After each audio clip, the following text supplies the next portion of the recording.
दिनांक 1 मार्च रोजी गंगाखेड येथे छावा संघटनेचे शहर जिल्हाध्यक्ष अजय भिसे यांच्यावर काही व्यक्तींनी 5 ते 6 जणांनी जीवघेणा हल्ला केलेला आहे।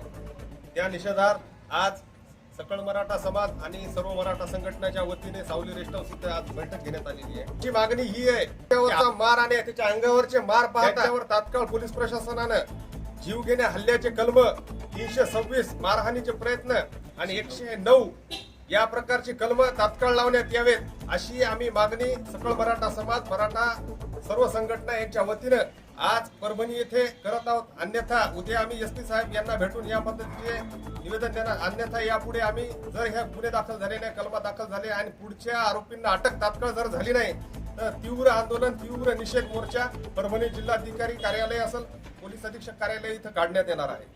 छावा संघटनेचे जिल्हाध्यक्ष अजय भिसे यांच्यावर 1 मार्च रोजी दत्त मंदिर गंगाखेड येथे प्राणघातक हल्ला झाला। त्यांच्यावर जीवघेणा हल्ला झाला। त्यांना गंभीर स्वरूपाची मार या ठिकाणी लागलेला आहे।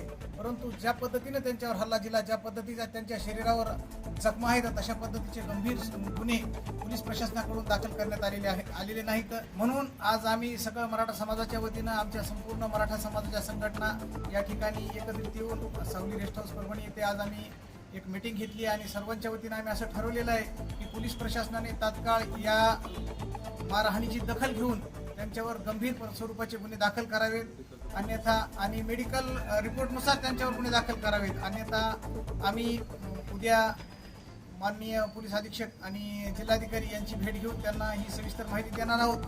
पोलीस प्रशासनाने जर तात्काळ गुन्हे दाखल केले नाहीत तर आम्ही यापुढे सर्व संघटनांना एकत्रित करून जिल्हाधिकाऱ्याला लवकरच मोर्चा करणार आहोत।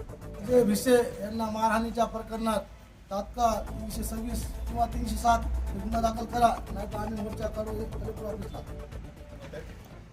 अजय भिसेवर जे बॅड हल्ला झाला त्याच्या मागचा कोण आका आहे, त्या आकाने जो याच्यावर बॅड हल्ला केला आणि अत्यंत गंभीर स्वरूपाची इंजुरी झालेली आहे, कुठं या इंजुरीची दखल न घेता किरकोळ पुढच्या पार्टीवर 6 जणांवर किरकोळ गुन्हा दाखल। त्यामुळे उद्या आम्ही सर्व संघटना म्हणजे आमच्या परभणी जिल्ह्यातल्या सर्व संघटना उद्या एसपी साहेबांना भेटणार आहोत।